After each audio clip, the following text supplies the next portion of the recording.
എടാ ജിജോ, വഴിയിൽ ഒരു വണ്ടി ബ്രേക്ക് ഡൗൺ ആയിട്ട് വന്ന് കിടപ്പുണ്ട്. ഒന്ന് പോയി നോക്കിട്ട് വന്നേ.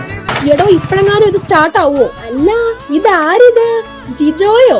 നിന്നെ എന്തായാലും ഈ വേഴ്സി കണ്ടുമുട്ടുമെന്ന് ഞാൻ ഒരിക്കലും പ്രതീക്ഷിച്ചില്ല. നിന്നെ വിശ്വസിച്ച് നിനക്ക് വേണ്ടി എങ്ങാനും ഞാൻ വെയിറ്റ് ചെയ്തായിരുന്നെങ്കിൽ എന്റെ അവസ്ഥ എന്തായാലും. എന്റെ ലൈഫിൽ ഞാൻ കാണിച്ച ഏറ്റവും വലിയ തെറ്റായിരുന്നു നീയായിട്ടുള്ള റിലേഷൻഷിപ്പ്. എനിക്ക് ബോധമില്ലാത്ത പ്രായത്തിൽ ഞാനൊരു എസ് പറഞ്ഞു പോയി.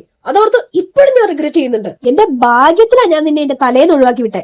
എന്തായാലും നിന്നെ കണ്ടതിൽ വളരെ സന്തോഷം. അടുത്ത മാസം എന്റെ എൻഗേജ്മെന്റാ. വരൻ നിന്നെ പോലെ അല്ല, അങ്ങ് യുഎസിലാ. നീ എന്തായാലും എൻഗേജ്മെന്റിന് വരണം. വന്ന് ഫുഡ് ഞണ്ണിയിട്ട് പോണം. നിനക്ക് പറ്റുമെങ്കിൽ ഒരു സഹായം ചെയ്യ്. എന്റെ ഈ വണ്ടി ഒന്ന് സ്റ്റാർട്ടാക്കി താട്ട്. എന്റെ ഗുഡ് ബി അവിടെ വെയിറ്റിംഗാ. നീ നോക്കി പേടിപ്പിക്കൊന്നും വേണ്ട.